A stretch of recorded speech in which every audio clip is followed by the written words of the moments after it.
Hey everyone, my name is Shakarez or Kalebot, and today I'm on Foxdrop's channel to talk about one of my main champions, who is Skarner, and hopefully give you some good tips on how to dive into Summoner's Rift with the Crystal Vanguard. Okay, so first off, let's take a look at the changes and his overall kit after the rework. Now, his passive, Energize, is still the same and a key component of Skarner's kit. Every auto attack reduces your ability cooldowns, and alongside some cooldown reduction, this allows you to have your ult up faster than expected, so remember to use it correctly when farming the jungle. His Q, Crystal Slash, no longer has the annoying permaslow effect. Instead, it now gives an attack speed bonus that stacks up to 3 times. His W, Crystalline Exoskeleton, is still a shield, but no longer gives attack speed. That was moved to Q.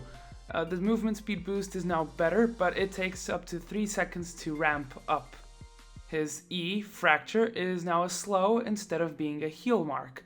Skarner will slow his enemies for 2.5 seconds when he hits them with Fracture, which is a line skill shot. His ultimate, Impale, remains almost the same. With the addition of a 0.25 second Immobilize on the target Skarner decides to grab before he actually does grab the target. This is to guarantee that your targets don't flee when you cast the animation. It's barely noticeable, but it helps. Okay, with a quick skill breakdown out of the way, let's take a look at strengths and weaknesses that came from the rework. And starting with the pros, he's tankier, so Skarner's shield is now on a lower cooldown. Not only that, the shield strength is actually stronger. Problem is, you now need to put points into your slow that makes your shield weaker early to mid-game, but this means you're stronger in the later stages. Another pro of the new Skarner is more consistent attack speed, which translates into more cooldown reduction and more damage. Now, old Skarner used to have this problem where when his shield broke or ran out, he'd lose his attack speed buff.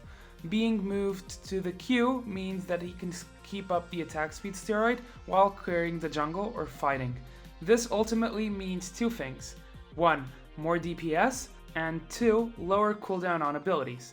Remember that his passive reduces cooldown on abilities with auto attacks, so keeping the attack speed buff means you can reduce the cooldowns faster. The third pro of Skarner is better gap closing. This will definitely take a bit of practice, but remember your W takes 3 seconds to ramp up and then goes for another 3 seconds at max speed. This means that sometimes you might want to activate it a bit early for ganking, and the range slow also makes it easier to close the gap. Now on to weaknesses. Number 1, less sticking power. Now, Skarner lost his permaslow. Getting to target is easier, but when your slow runs out, what can you do? Well, not much. And this brings me to my second point, which is less flexibility in terms of builds. Now, this is a direct consequence of the lack of sticking power. You need something to make up for it. Now, in my opinion, Skarner is now kind of pigeonholed into building Iceborne Gauntlet to stick to target. Whereas before he could run something like Trinity Force to improve his stickiness, now he needs Iceborne Gauntlet to have some stickiness. So, now that we've covered the basics about his kit, let's turn to things that can make you a better Skarner. Starting off with runes, there are 2 setups you can run, one being the typical setup for most junglers, which is attack speed marks, armor seals, magic resist per level glyphs, and movement speed quints. Now, this setup works on most junglers, Skarner is no exception. However, I prefer to run attack damage marks over attack speed marks. This is because Skarner already has an attack speed steroid and doesn't need more attack speed. So I compared actually both jungle runs and they're pretty much the same, difference being that attack damage is a better stat for duels, which Skarner excels at. The third setup I like to run consists of taking 6 cooldown glyphs and 3 magic resist per level glyphs. This is to have extra utility, but I wouldn't advise this versus heavy magic damage. For Masteries you usually see 0.21.9, this is a good defensive mastery page, however I prefer running 5.22.3, grabbing extra damage and cooldown reduction on offense and the extra movement speed from the utility tree. Skill order is now a bit harder for Skarner, since now he actually needs his E, whereas before you wouldn't need to level it up before level 13. Now, maxing Q is your first priority as you need it for jungle clearing and dueling. After that, the choice is more between tankiness or a better slow. Now, after testing, I concluded that you're better off maxing your shield second.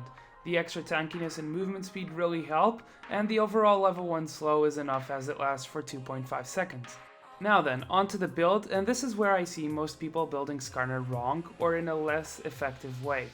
For your jungle item, you want to rush Spirit of the Elder Lizard. It synergizes awesomely with your Q because it applies a true damage passive. You'll deal a lot of unexpected damage. Ancient Golem is a viable alternative, but I'll only pick it up if I'm really behind. After that, I get my tier 1 boots and Glacial Shroud. If the game is going well, I'll get Iceborne Gauntlet and possibly Sunfire Cape, and if I need more resistances, a Spectral Cal fits nicely before you complete Iceborne Gauntlet. Boots really depend, but they can be either Ninja Tabby versus heavy armor, Mercs versus heavy CC, Swiftness versus comps with a lot of slows, and Mobility Boots for overall better movement in teamfights. After these items, you'll want tanky items. Depending on the enemy team, you'll want cookie cutter tank items like Sunfire, Randuin, Spirit Visage, or Thornmail. If you're looking for an extra offensive item, consider either Wit's End or Blade of the Ruined King. Last but not least, some tips and tricks for you guys. 1. Remember to use your passive. In the jungle, you want to use your Q and your auto attacks well spaced, and you want to auto between your Qs because you want to keep those cooldowns low so you can use your ult as much as possible. Second one being never get outsmited, because you can actually ult the enemy jungler and he cannot smite when he's suppressed, so that's a really good tool that Skarner has. Number 3 is don't ult or use your slow immediately when chasing. If you know that you can get close without using your abilities, you can then save them from when he's actually trying to escape. So, I hope you guys all enjoyed my in-depth Skarner video. You can all head over to my channel and watch the Skarner gameplay I have over there. If you liked the video, remember to like, remember to subscribe to Foxdrop if you haven't, and to me if you haven't as well. And I'll see you guys in the Rift. Shakarez signing out.